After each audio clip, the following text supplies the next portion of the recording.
આવેલો.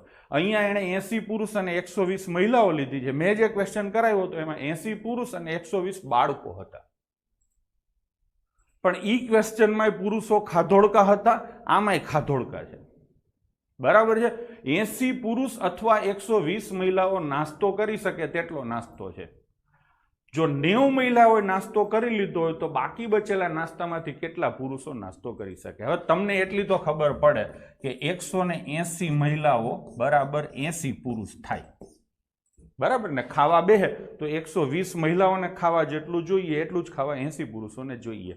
હવે paper setter શું કહે છે કે 90 મહિલાઓએ નાસ્તો કરી લીધો છે. એનો મતલબ એવો છે કે હવે 30 ટોટલ 120 મહિલાનો નાસ્તો છે, તો હવે કેટલો નાસ્તો બાકી હશે? 30 મહિલાનો.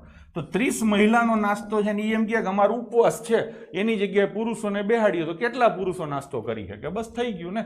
તો અહીંયા સીધું જુઓ ચોથો ભાગ છે, તો અહીંયા ચોથો ભાગ શું આવે? 20 પુરુષ. આંકડા ને બધું આ સેમ જ હતું. તો જવાબ અહીંયા તમારો આવશે બાળકો ઓપ્શન ડી 20.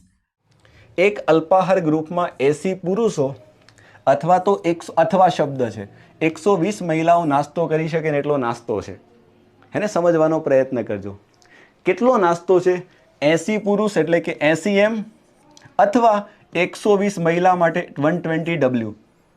80 પુરુષ ખાય તો પણ ચાલે અથવા 120 સ્ત્રી ખાય એટલે ઇન શોર્ટ આ બંને સરખા છે.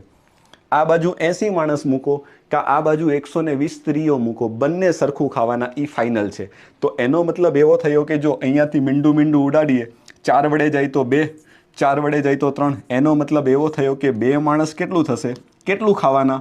જેટલું 3 સ્ત્રીઓ. એટલે જેટલું 3 સ્ત્રી ખાશે ને એટલું જ 2 માણસ ખાઈ જશે. આનો મતલબ મને એટલી ખબર પડે છે. હવે થયું કેવું સમજજો, બહુ મસ્ત પ્રશ્ન છે. પ્રશ્નમાં એવું કીધું છે જો 90 મહિલાઓએ નાસ્તો કરી લીધો હોય, નાસ્તો હતો કેટલો? 120 મહિલાનો હતો, એમાંથી 90 મહિલા દાબી ગઈ. એનો મતલબ મને એટલી ખબર પડે કેટલો નાસ્તો બાકી રહ્યો, તો તમે કહેશો સાહેબ 120 મહિલાનો નાસ્તો હતો, 90 મહિલા દાબી ગઈ, તો 30 મહિલાનો નાસ્તો વધ્યો છે. હવે આ નાસ્તો મારે મહિલાને નથી કરાવવાનો, આ નાસ્તો કોને? પુરુષોને કરાવવાનો છે. તો જે 30 મહિલા માટે નાસ્તો વધ્યો છે ને એ કેટલા પુરુષ કરી શકશે? તો આ સંબંધ પરથી તમને ક્લિયર દેખાય છે કે જેટલું 3 સ્ત્રી ખાય ને એટલું 2 પુરુષ ખાય. તો તમારી પાસે કેટલો નાસ્તો વધ્યો છે? 30 સ્ત્રીનો નાસ્તો વધ્યો છે. તો 3 સ્ત્રીનો નાસ્તો 2 પુરુષ કરતા હોય તો 30 સ્ત્રીનો નાસ્તો કેટલા કરશે?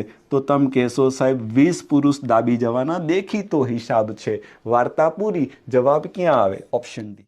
80 પુરુષ અથવા 120 મહિલાઓ નાસ્તો કરે છે.